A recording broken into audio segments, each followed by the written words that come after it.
It's a wonderful Saturday, and like I always say, and we are back on your screens with nothing but the best in terms of sports. And I'm your host, Amos, aka Amore. And our apologies for bringing the show a bit late. It was due to our errands here. Uncle Robson, welcome to the show. Thank you very much. Amos, always good to see you back on set. And to the viewers out there, thank you very much once again for joining us. And then we'll bring you nothing but the best, as we promised last week. We will discuss nothing but the best, and it's glad that we've woken up alive and well, and we give glory and honor to the Almighty God for sparing our lives in these very, very tough moments that we are in at this point in this very, very, very Delta COVID-19 pandemic that is taking a lot of lives. And to those that have gone to be with the Lord and everyone else, we say heartfelt condolences from the sports team here. Augustine, you are representing the ever-flying Red Arrows we've seen there. You're putting on one of the teams that's representing us in continental football. Augustine, welcome to the show. Thank you very much, Amos, and we return all the glory and honor to the Most High God for the gift of life and good health. We are not here by power nor by mighty, only by His grace, and for that we celebrate and praise His name. And a good morning to our viewers out there. We're nothing without the viewers. I think we always appreciate them finding time to watch our show. Uncle Robson, I think before we kickstart everything, I'm seeing here you are representing us very well as the national team, looking at the game that we are playing today at 15 hours. But before I come to you, Uncle Robson, and discuss nothing, let's just take a look at Mitchell's post-match interview that he had concerning the reflection of the game that we lost to Lesotho, and see the reaction of the fans. If we can just have these two videos play. I believe that we have dropped in situation, instead of barring the game in our favor and scoring on 1-0, the Gampani had that situation, clear cut, open goal. We have missed that, and football is usually the game that gives you chance. If you don't use your chance on the other side, you will get punished. Exactly in one turnover, we have allowed this to happen to us there on that side. And when you are looking at everything, even after 1-1, we had with Moses Piri that chance, clear cut, to put ourselves back in track. However, chasing and wishing to win and whatsoever, you are putting yourself in a risk. An opponent has calculated on that. One lapse of concentration, one through ball, we have allowed to concede that second goal. 100% we have brought this team that, together with Patson Daka, Enoch Mwepo and Fashion Sakala, is supposed to be Zambia World Cup team preparing for the qualifier starting in September. We have used this competition as a bridge in preparation and whatsoever for the World Cup qualifiers. Following Thursday's outcome of the ongoing COSAFA Cup Championship 2021 being hosted in South Africa, some soccer fans in Lusaka are demanding improved performance from the Chipolopolo boys. Some soccer fans have called for the dismissal of the national team coach Mitchell for allegedly failing to put up a good squad to effectively compete in the ongoing COSAFA tournament. For us to do a post-mortem and just go back to drawing board, because losing to Lesotho is just unacceptable. I think we can do better. We have a good coach, we have good quality players, but we just need to find where are we going wrong. Things are just not well somewhere, somehow, but it's very disappointing. And I'm glad against this team on Saturday we will put up, but there is a serious need for us to do a post-mortem. The fans have underscored the need to come with a strong team if the country is to qualify for World Cup. Zambia is better than Lesotho. So kuluza kwa mbele, which means qualifier tukupa Singapore initially. Because Thomas is bad money. Unless you qualify, which means Nguchinya squad date is not my campaign. The performance of Zambia is very poor. Then na coach kapena ikiregonzero. Bapalikani ya bola ya Zambia. Image nani baba ndino kwiya namanje nkali okwiya. Show after reading show tizashita bwanje bazambia. Ndiye tetikamba titizaenda kwa World Cup, I'm telling you. Tige konzero please. Nishini coach ni ndani. Soccer is a unifying sport and highly loved by Zambians. Seeing the national team to perform win matches remains the aspiration of many citizens. Blessings Chakwila, Camnet News, Lusaka.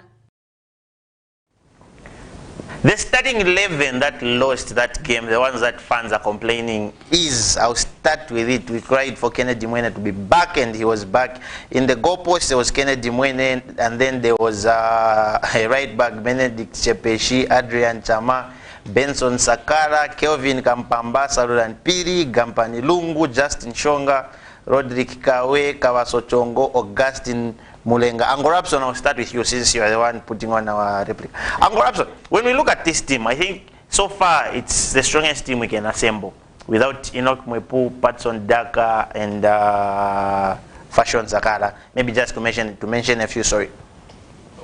Well, for me, the biggest problem that I have with this type of squad is clearly Coach Micho has failed to assemble the best 11. We have quite a couple of players who would have featured at this team, at this tournament, and if you look at the combination of our central defense, where he used Kawasu Chongo and Adrian Chama, I will simply ask a very, very simple question. Where was Dominic Chanda in this game? Dominic Chanda would have made a very, very huge difference. There is no way you are going to go put two players with the same characteristics partnering one another in central defense. When you look at Micho's options and the way he decides to select players, there's a lot that needs to be desired, if you ask me, because I was very, very disappointed, to say the least. The first half was played very, very well, extremely well. We couldn't take our chances. We had the ball possession. We pressed against the Lesotho national team. When we were at a point of going further with our scoring opportunities that we created in that particular match, we saw great misses, extremely great misses. The worst case that I would talk about is Gampani Lungu's miss. Surely, a player of his caliber and the chance that he had to convert that one into an advantage for Zambia was wasted. Look at how Lesotho has been playing. Probably they broke their own record, if you ask me, by beating Zambia, because they lost 14 games in succession. 14 games in succession. They never recorded a win. They mounted a very, very spirited fight in the second half against Zambia. We saw the second half, they probably just switched. The first half was for Zambia, the second half went to Lesotho. When you look at the Lesotho guys in the second half, of course, a couple of fans will laugh, and I was almost forgetting about. We had a female referee in that match, and a lot of attention in the social media went round, and probably there was a bit of some excuses here and there that probably that's why the boys didn't pay a lot of concentration on that match. But the center referee on that day was on the spot, and I didn't see any of the common mistakes that we normally look for in the games. But I think it was purely very, very, very tactical, a very, very bad tactical approach by Micho for us to lose that game, because when you look at the game that we are playing today against Swaziland, Eswatini, sorry, it's called Eswatini now. It's a team that beat Lesotho by 3-1 in the opening game of the tournament in the group between those two sides. And now we are facing a team that beat us. It's a very, very complicated thing. We've carried quite a very, very strong squad with regards to names, but at least player combination, for me, if that can be looked at and changed into this afternoon's game, Micho, probably, I won't call him names for now, but I think it's a failed project. Augustine, where do you think the problem was in terms of us? Because if you watch the game, dominance was there, but we are failing to convert our chances. So looking at what Angorapson has said, he's saying the combination of players might have wronged us. I think to me it's a mix of different combinations. The reason why Zambia is not doing well. I think first I'll start with Micho, the coach. If we do not win this COSAFA Cup, I do not see any reason why we should continue with Micho. Before it's too late to go into the World Cup qualifiers, we need to sack Micho if he does not win this COSAFA, because we are not progressing, he's not developing, he's not getting the best of the players in front of him. And one thing you can see from the players is that they are not clear with the message of Micho, what he's trying to tell them. We were playing under Dario Bonetti, we were not playing pretty football, but results were coming. We were playing under Heverina, we were playing pretty football and results were coming. We were playing under local coaches in Quicksilver and Wetsonyenda, we were playing good football, but results were not coming. But for Michu, we are not playing good football, we are playing poorly, and results are not coming. So why should we keep Michu for such a long time? If you look at the team which we started on, we've got a call on the line. Let's just speak this call. Hello. Hello. Hello, good morning. Good morning. You are through to Off the Pitch. Your name and where you are calling us from? This is Isa from Garden House. Oh, okay. You can go ahead with your contribution. That game was so heartbreaking. The first 45 minutes was a bit convincing that Zambia could win the game, but the second half was very poor. The defenders, I don't know if they were lost or they thought they already got to the victory and all that. Then I think Mito is doing magic. That was really poor. Even the combination of the people that were in the game, yeah, very, very bad. So what do you think should be done? Anyway, we can't really put the blame on him. Even the players themselves, they could have put more effort and could have actually worked harder to that. I saw that game and thought they were going to win because it was dominant for them. Like, the Tottenham were kind of underdogs, but they gave them chance to come back in the second half, which was really, really bad. Okay. And the defending champions, I was expecting them to do more than that. Sure. Thank you very much for your contribution. Yeah. All right, welcome. And Augustine, she's on spot. She's very spot on. And like I was saying, and if you look at the team we started on the day, if you look at Benedict Chepeshi, captain Red Arrows, Kennedy Mwene has captain Mamelodi Sundowns and the national team before. Kawaso Chongo was captain TP Mazembe. Adrian Chama was captain at GBFC. Benson Sakala captain at Power Dynamos. If you look at the players that are on the park, I think they've been leaders at their clubs, these players. But we do not see leadership being translated onto the field of play when they're playing for that national team. I think in as much as Michu is not doing his job, I think Michu is a failed project. It has got no direction. I think we have to be honest, we do not know whether we're going left or right. Augustine. With our national team, the players themselves, they should take responsibility for their performances. I think we have to be honest. Benson Sakala and Salwan Piri, two holding midfielders were being passed around in midfield too easily. We were playing with Rodrigo, who was a wing back. Lamek Siam go. Benedict Chepeshi at right back. Prosper Chirua, or your favorite at Jesco United, Chishimba. Yes, and Dominic Chanda, the head of defense, and Makabadi Somba Genge. Maybe in midfield Chanda Mukuka, Jimmy Mkea there, Prince Mumba, John Sawo. I would have been proud of that performance, saying these boys are learning, but what will Kauso Chongo learn? I think those are the questions we need to start asking ourselves, because going into the qualifiers, probably 6 or 7 of those players who play in those qualifiers.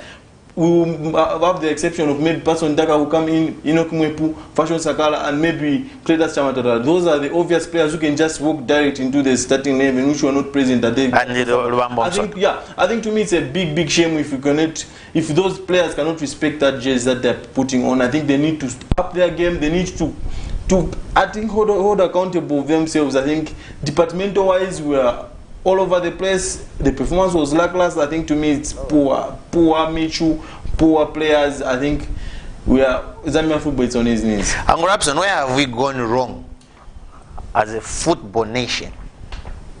Conclusively speaking, I think it's the choice of the coach. He's been given ample time really. At this point in time, in every country where he's had all this time that he's had to prepare the team, we would have been sitting here creating the starting 11 in the World Cup qualifiers, knowing very well that we would have tried a lot of combinations, and by now as soccer fans would have been comfortably sitting and saying this is the possible starting 11.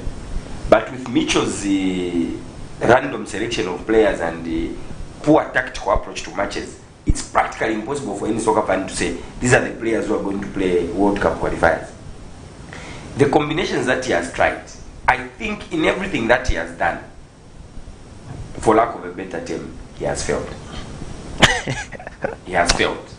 And to give him more time to continue exposing his failures will just make things worse for this country.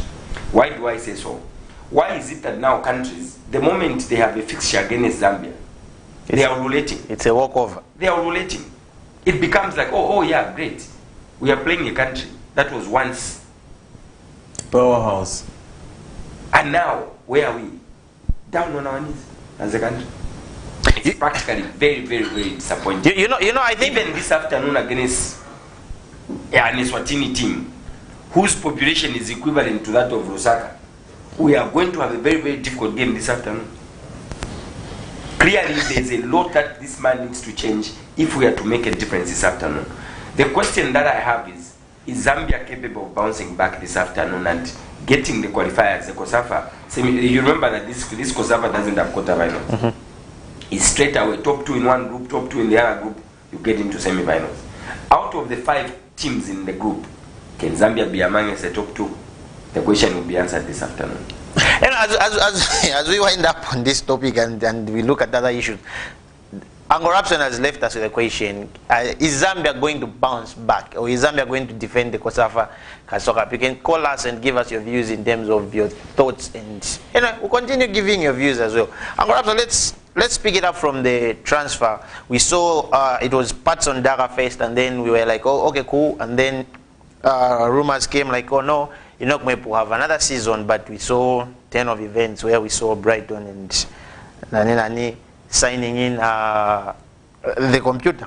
We touched that discussion last week when we had our guest Bozani, and it was eminent that a young man was headed to England, and kudos go to Brighton for breaking their own financial record.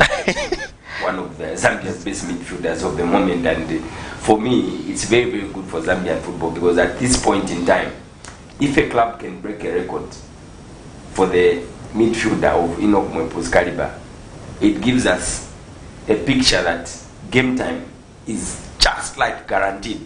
There's no club that is going to spend that kind of money on Enoch and then just put him on the bench. So for me, game time on the young man, the demands of Hooves and Brighton is not as high as it actually reduces pressure on the boy, because the boy now is going to be playing free-flowing football. Brighton is an average team. Sorry to say that, it's just an average team. Their ambitions are probably getting into that top 8 and staying in one of those slots. Or not to get relegated. Exactly my point. So they, as a club, they have no pressure. The only pressure they have is, let's keep our feet in the English Premier League and not go down. To get a player of Enoch Mwepu's caliber, the burden is less, and the boy is going to thrive and shine in that squad. Augustine, who are you seeing having a lot of game time?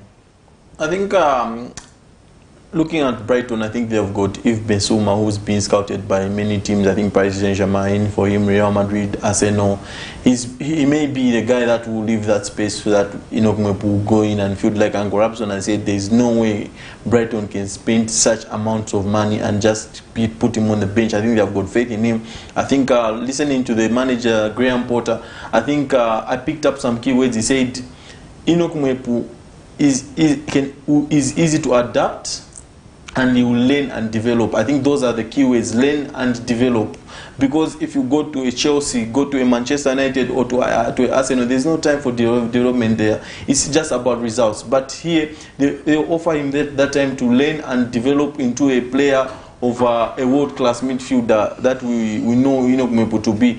And going at Brighton or Albion, looking at their style of play, they like to dominate the ball. They like to keep it very, very well. I think it suits Enoch Mwepu. And one thing which the manager highlighted again was Enoch Mwepu can play in different positions. I think we saw that at Salzburg. He was played as a centre back, he was played as a right back, he was played as a holding midfielder. In a diamond, he can play wide or on top of that diamond. And he gives you the same thing, Enoch Mwepu. I think he's very, very good in terms of ball distribution and eliminating oppositions. He will bring something different to Brighton, his energy, and I think he would be maybe someone like Yaya Toure. I think he's got almost similar abilities with Yaya Toure, and I just hope and pray he will thrive like Yaya Toure did in the Premier League. The next Yaya Toure in the making, I can say. Exactly. We've seen Mitchell giving an example in terms of we would love to develop more players in terms of the likes of Patson Daka, Enoch Mwepu. But who are we seeing to be the next big thing? Because as we've seen, both Enoch Mwepu and Patson Daka a product of Akafio Celtic and through yes. So how can that be a motivation in terms of these other teams producing such players? I think it's good for Kafio Celtic because they are about to come into the Super League. I think they have got a lot of talent. They have got a lot of players unknown. Prosper Chiduya is one who is unknown at Red Arrows. They've got Alassane Diarra there at Red Arrows. And if you look at Kafio Celtic, they're a team which gives chance to these young players. And they give them confidence to play at the higher level. And we've seen players, some have fallen through, some have persevered and made it in football, and we just hope that they produce the next big thing again in Zambian football. Kafio Celtic, we saw young Albert Kangwanda went to Zanaco. I think it didn't happen for him. We hope he will get better as time goes by. They can produce such players. Kangwanda scored a lot of goals in the national division. Yeah, he was the top scorer. So going into Zanaco, maybe the pressure was too much, but he will grow. We've seen this with Patson Daga when he went to Power. He didn't hit the ground running there, and then it took him time, and he's developed now into the player they expected him to be. And coming into the Premier League, I think it's the best stage for Kafio Celtic with their young players. I think a lot will see the cream of Kafio Celtic because they've been playing very good football. They're fearless, and I hope we pick another gem from Kafio Celtic. I think it will be positive for the country. Let's just speak this call, Augustine. Hello, good morning. Morning. Morning. Your name and where you are calling us from? I'm going to Noda. Oh, how is the Copper Belt this morning? Copper Belt is just okay. Okay, you can proceed with your contribution.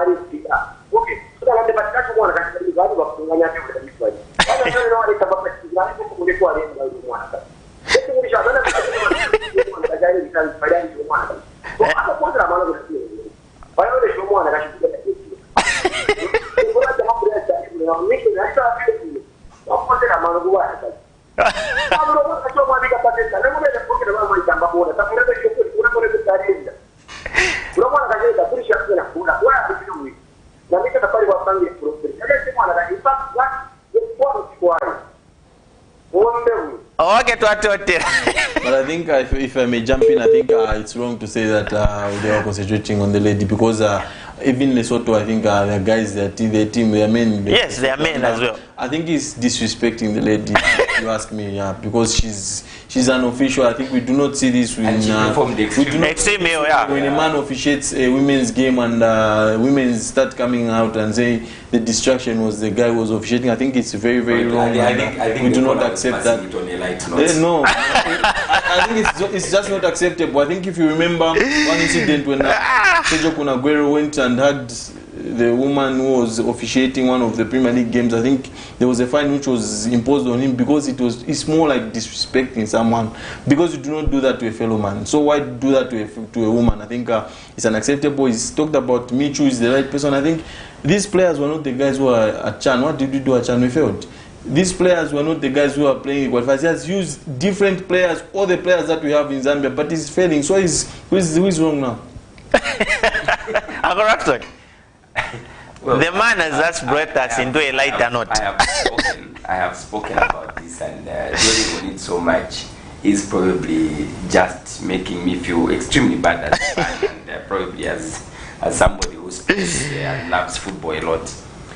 Micho, for me, really, he's been given enough time, if you ask me. Even in enough friendlies. Even in every employment that you have. Probation extended once. This man's probation has been extended a couple of times. He had an assignment to qualify the country to the Africa Cup. He failed.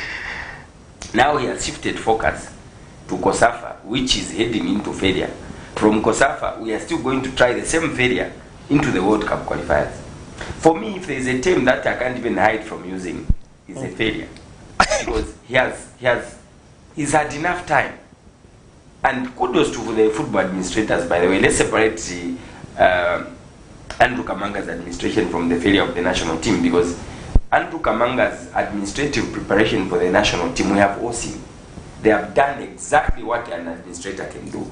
They've given them the couple of friendlies they needed. They've played all the high-class friendlies that every manager should ask for. Mitchell is one coach who has been in Europe getting players to come and play for the national team. He's been given that. The only one, in fact. He's gone, he came back, he brought one Maembe went for friendlies, he played a total of less than 10 minutes in the friendlies. And now you begin to look at him and say, okay, so what does this man want? What tools should be given to him for him to bring up a national team that will wear this shirt and have that pride that I am representing my country? Now, if just to the previous caller, if it was a local coach, would he have said the same things? Would you give time for a local coach if you keep on losing games? I think that's the other question which is at hand. We don't give our local coaches such. We'll give him time. No. He's failing. So it's high time the Football Association of Zambia acts. If we fail to win the COSAFA, like I've said, they need to act. And then we employ a local coach. Exactly. Anyway, we'll just take a very short break, and when we get back, we'll look at the Eden qualification playoffs of the 10 provincial champions, and we see, and then we'll talk a bit on the Euro finals that Angorapson was very happy in seeing England beating Denmark. And we'll take a very short break, and we'll be right back.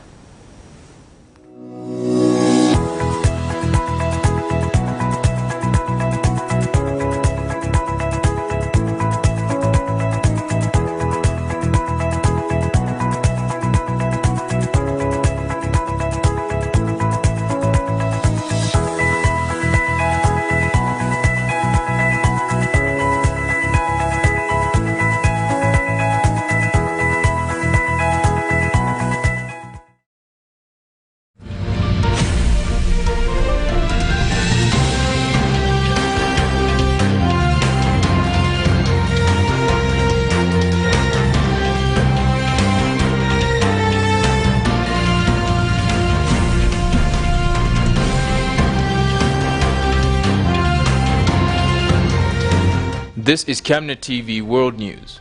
For prompt response, call +2609 53 995 099 or +2609 62 444 726 or +2609 711 77467. Camnet TV, not just another channel.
Interesting transfer windows that are taking place. We've seen Augustine and Red Arrows losing one of their best midfielders in Pokatema. And Augustine, I asked Augustine, like as we were on a break, and he said it's good for development. Augustine, what's the next step for you? You've lost Pokatema. Who are we bringing in as Red Arrows?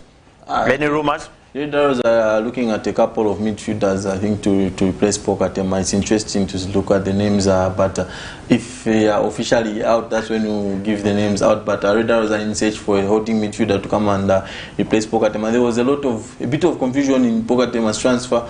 There were some speculations that Pokatema went without being given permission. Let me put this straight on record. And what happened was Azam had bidded for Pokatema. There was a bid that Azam brought for Pokatema, and Red Arrows thought Pokatema had more value than what Azam were bidding, and then they countered Azam to say, we can only agree if you take it to this fee. Then Azam countered back to say, we cannot pay that much for Pokatema, maybe this much. Red Arrows got back to Azam, said, okay, now we can reduce the price, but not to your asking price, and let's meet at this amount.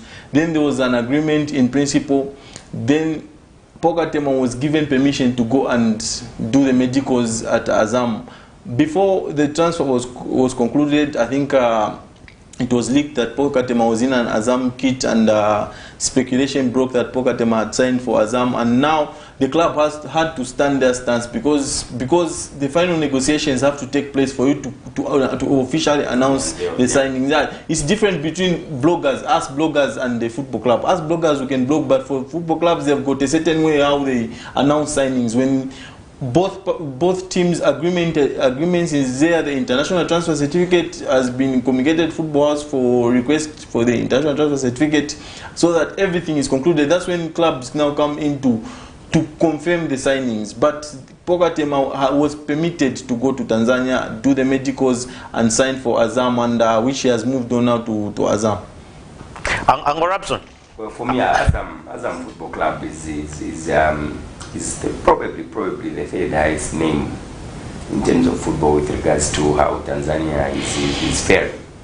Not too long ago, we had two giants fighting in Young Africans versus Simba. That was an interesting match, and that was watched by the president of Tanzania, and it ended into Young Africans beating Simba by a goal to nil in that particular match, which was in a stadium, 110,000 seater filled to capacity. And when you look at the position of Azam has probably already secured their qualifications into continental football as well.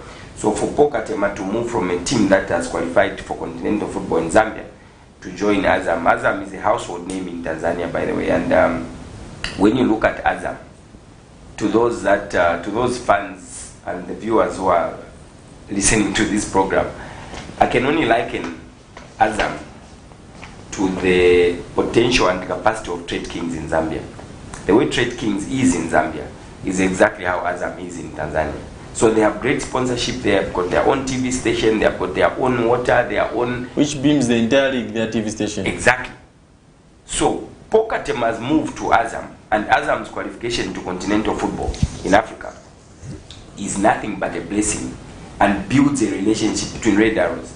In their negotiations, I think they are into some form of partnership now.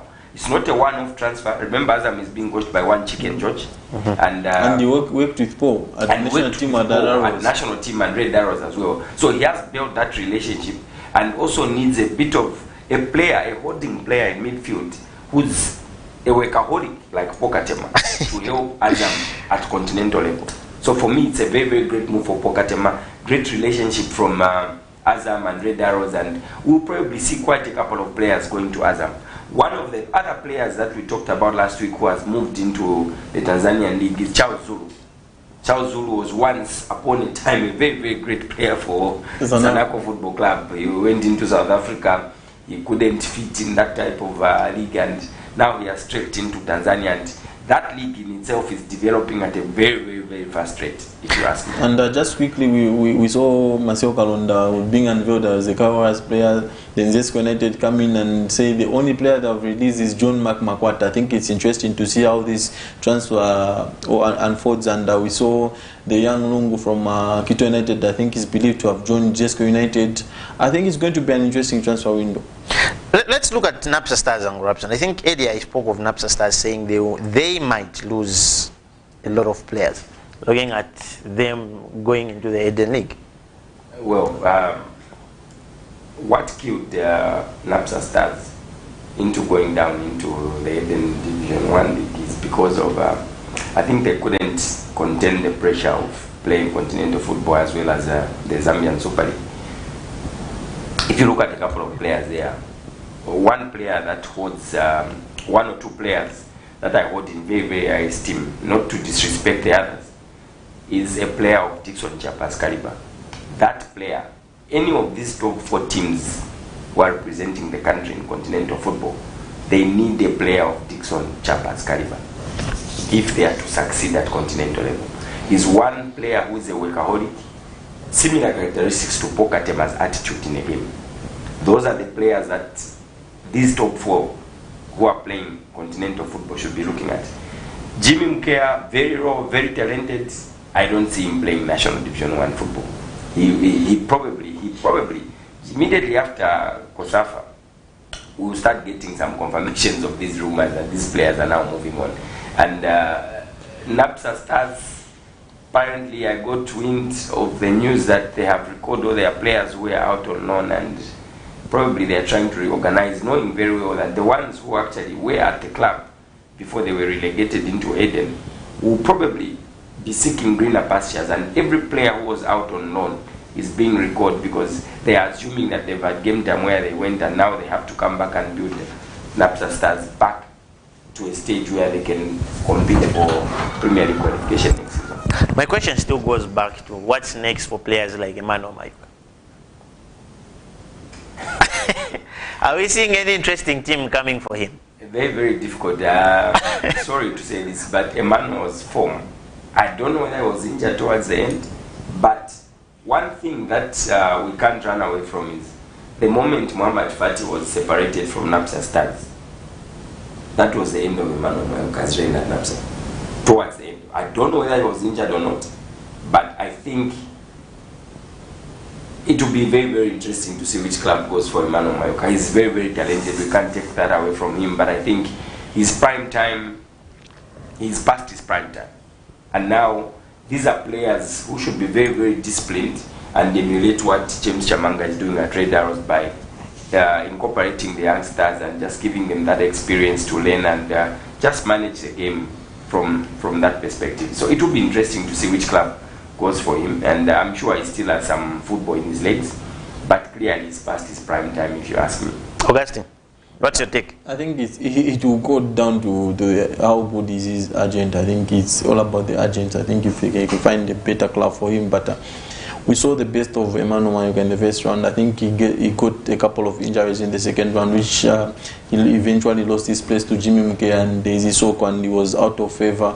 But I think if he can replicate what he did in the first round, he is a guy who probably helped NAPSA Stars to get into the group stages of continental football. If he can get back to those levels, I think you'll find a better club. Maybe even Kyle Warriors may need his services. Uncle Rapson, we saw some rumors saying it's Alex Bazo helped Nkana survive, and there were speculations that he's not to stay at the club. Well, at this point in time, Bazo also needs to respect the fact that he came based on that faith in him. The club supporters gave him the support that he needed to go and perform and do what he knows to do based on the football field, and the contribution that he has made to Nkana Football Club clearly can go unnoticed. He's a very, very respected player. He's very appreciated. His contribution to Nkana's survival can't go unnoticed without the mention of Alex Bazo. And at this point in time, I think this is where loyalty starts to build in. Ask yourself a question. If Beston didn't go for him, in a state where he was at Power Dynamos, where no game time, he was probably heading into being a free agent, he went, got released, and I think it's just human for a player of his caliber to just accept and respect the fact that Nkana Football Club went and got him, believed in him, gave him the game time. He has recovered his talent, his state. He's been given game time. It's just important for a player like him to stay for one extra season at Nkana Football Club. If he decides to move on, very high chances that he can move on. And now that he has created his own demand in the few games that he has played for Nkana, I'm sure a lot of clubs are looking forward to having such kind of a player in their books. And it's just human for me, if you ask me, that he stays for another one season, just to respect the fact that Nkana has resuscitated his career. Of course, we understand he has given us back what we trusted. Status. Yeah, of course, yeah. We can't run away from that fact, Augustine. But I think it's just human for him to stay for another one season. I think just a bit before we go into the National League playoff, I think speculations I think are always there in transfer. Sometimes they are true, sometimes they are not, and sometimes it's agents trying to provoke the current club to improve the contracts. I think so we have to be very, very clever in how we maneuver in these speculations.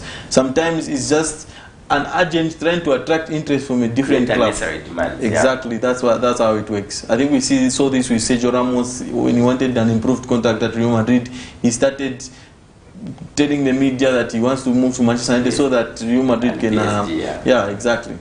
Anyway, let's, like you said, Dogasin, let's look at the playoffs of the national leagues that we are saying are supposed to. We've got 10 teams. My Rio Nakonde. Your Rio Still going with Rio Nakonde and corruption. Okay, we've got 10 teams here, just to mention them. We've got Young Green Buffaloes, that's from Lusaka. We've got Young Riders, that's from Central. We've got Jumulo from the Copper Belt, Sinda, Eastern, Luena Buffaloes, Western, Kalumbila, Quattro, Northwestern, Sinazongwa United, Southern, Rio Nakonde, Muchinga, ZNS, Luamfumu, Luapula, and Malalo Police, that's Northern. Out of the 10, out of the 10, only 4 teams are needed. Are we seeing Young Green? Very, very, very different. Rio Nakonde is already there, we know. Of course, of course. Great bounce back from my team in the village. That's my home village, by the way. So I have this passion for Rio Nakonde, and the moment they slumped from the Premier League, they got into the Eden, and apparently they went back from Eden into provincial football. I was like, okay, this is the end of Rio Nakonde. Now my own team in my own homeland has now gone into oblivion. But here they've bounced back. They probably qualified with a couple of games to spare before the season ended. And now, when I look at the tournament, by the way, in case the viewers don't understand what it is for these 10 teams, it's a situation where there are 10 provinces in this country, and all the 10 winners in each province are now going to have a mini tournament amongst the 10. And out of the 10, Eden University only needs 4 first-year students to qualify to university. To be accepted. At this point, all the 10 are in secondary school. They've just written their exam in high school. And they are applying. They are applying to Eden, and their enrollment into Eden in the National Division 1 is probably starting. These games are starting probably on Monday. So it's this coming week, and to run for like a week. Yeah. So they are starting on the 12th to the 16th. I think interesting enough, I think Young Green Buffaloes, I think a very, very big threat. If you look at the way they play football, their setup, I think they've got a couple of players who played at GBFC, and they are being coached by Mugan Ganjoro. Young Buffaloes. Have you seen the type of players? Yeah, they are senior players. I think Mugan Ganjoro is the head coach, and being assisted by Timothy Tiger. I think they play very, very good football. They're a very attacking side, and very, very exciting to watch. I think they will be one of the favorites. I think Jumulo from the Copper Belt are one big team that we need to look out for. Rio Nakonde, like and Rapson has said, yeah, exactly. And for Rio Nakonde, I think they were in the playoffs. I think previously they failed to qualify. I think they will go into these playoffs as favorites, and they have got the experience of how to go about it. Probably one of the teams that we should look out for is actually Jumulo from the Copper Belt as well. They've got quite a good number of players, and I think I've followed quite a couple of their games, and all things being equal, it will be very, very interesting for us to follow these games and just see how the top 4 is going to turn out. My take on those top 4 is probably I'll settle for Rio Nakonde. Young Buffaloes, yes, they have all the experience and everything else. They will probably be one of the 4 teams that will end up in that. A team that has been given very, very little chance of getting into the National League is Sinda, the team from Eastern Province. That team is going to break people's hearts when it comes to this particular tournament. And you and I will come and discuss this next week. And is it Sinazongwe? Is it Sinazongwe from the south? Yeah. Those also are a nuisance in their league. All the teams that they've been facing in the province, whenever they are facing Sinazongwe was always being given an upper hand. And when it comes to this mixture of the 10, I think it's very, very difficult to compare regional football in provinces to where they are coming now. And probably the top 4 for me, I would settle for Rio Nakonde, Sinda, Jumuro, and Young Buffalo. Let's just pick this call before his. Hello. Hello, how are you? We're okay. How are you, sir? Your name and where you are calling us from? This is Frank from Kamanga. Frank, how is Kamanga this morning? Kamanga is good. Okay, you can go ahead with your contribution. Yeah, I'd like to thank you guys for the improvement of the game. Thank you very much. Yeah, so now coming back to the question of today. I think that you don't seem to understand the problem that we have at time. The big problem that we have at time is the coach. This is the problem. And I would have this year, I just back some big game that remember the game that was against our day. We started with 2 defensive midfielders. And we were the ones that track the ball from the back, the move up to the strikers. And the game, look at the first half. We are just taking that up. When we do nothing to us, the game is less effective. So me, I thought that the coach is playing some good. Coming back to game of the results again, he goes back again to some tactics, to that using different to that, who are the same characteristics, and you are still competing good. Now, we understand the best understanding, but do take a secret. You make sure that you don't compete more well. But unfortunately, you are competing well. So the best solution for Zambia to win games, they must go more goals to them to win. You see? And they remember the coach said that they will be tournament as a preparation for the World Cup qualifier. Now, from the whole thing, I don't think it will be wise for us to go to the World Cup qualifier. Because even if that's like I'm rushing myself. So, in the interim, I think what you do is give them time. The fact that that's how to win it, it doesn't mean there's a problem. You must start and go. Thank you very much, Frank. Thank you for coming through. Just like you said, he should pack his bags and go. But we switch our attention into the Euro finals that are being played. You guys in this country are very, very generous. I don't see a Zambian coach lasting. If this whole period we given Micho and the results were attributed to a Zambian coach, this time around, that Zambian coach would have been history. But this particular one is a special case. Credit goes to Football Association of Zambia for keeping him for this. Let's look at the Euros, Angorap. So tomorrow we've got the Euro final, and I feel like, and then we've got the Copa. Is it the Copa America final as well, which is being played? I don't know if it's today at 0-2 to 0-2. It's tomorrow into Sunday, so it's tomorrow. Brazil versus Argentina. But firstly, a quick one. Let's have a quick one.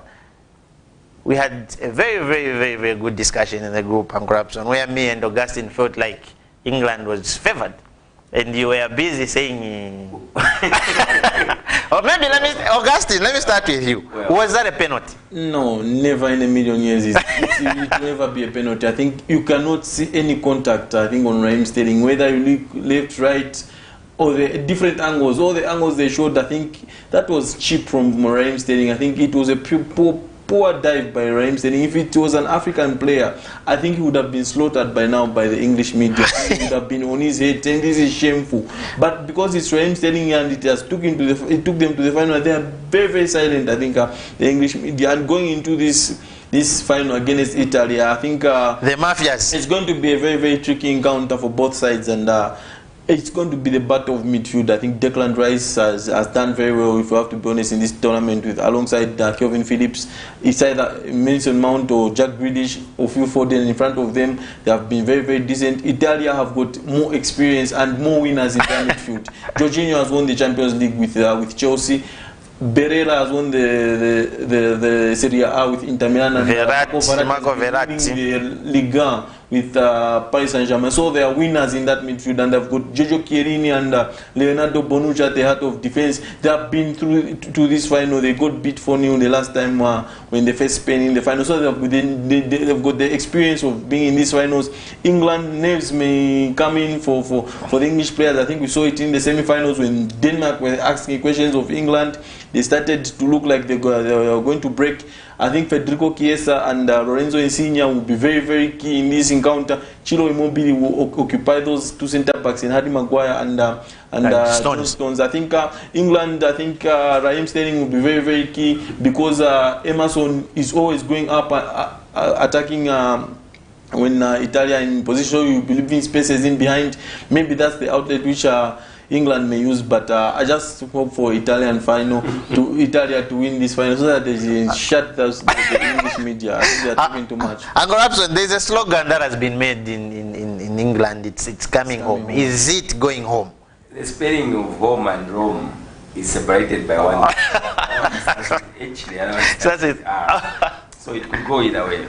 And I think for me, starting with the penalties, it was given, it's a penalty, and a lot of questions have gone to the video assistant referees, and I think what they have done now is exactly what we expected the opposite to be true, because when the centre man points to the spot and there's a penalty check, what our boys advocated for is that fourth official, that video assistant referee, should not in any way make a decision. He should just prompt the referee to go and check his decision. But what we have done now is a situation where we've allowed these fourth officials who are watching the videos in the back end to make the decisions, making the centre man very relevant to the decision. Of course, they are very qualified as well, but I think the ultimate decision lies in the centre man who's on the field of play. And he's the guy we see. So for me, that penalty on Raheem Sterling shouldn't have been given. Of course, I was very happy it was given. Practically speaking and being very realistic, shouldn't have been a penalty on any other day. And I think for me, when the Euros started, you and I laughed about how Gareth Southgate got 15 defenders in the squad. And now, it is yielding results. Whether they are forcing results or not, that's the same thing that you talked about on Mitchell. We are not playing well, we are not scoring. Under these other coaches, we are playing well, or probably we are not playing well, but we are grinding results. One of the two should come. Yes, exactly. This is exactly what Gareth Southgate has done. And under 55 years, these guys have never played any finals. Under Southgate, 55 years down the line, they are in the Europa finals. And now they are facing a very, very resurgent Italian side, and it will be a very, very tough encounter tomorrow if you ask me. Kudos to the defenders, by the way. Luke Shaw, Kyle Walker, they have really, really, really, really played their lungs out for this particular...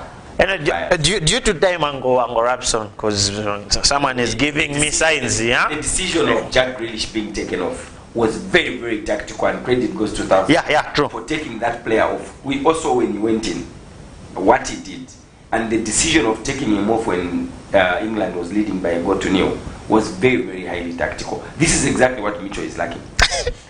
Home or Rome? I to stay home.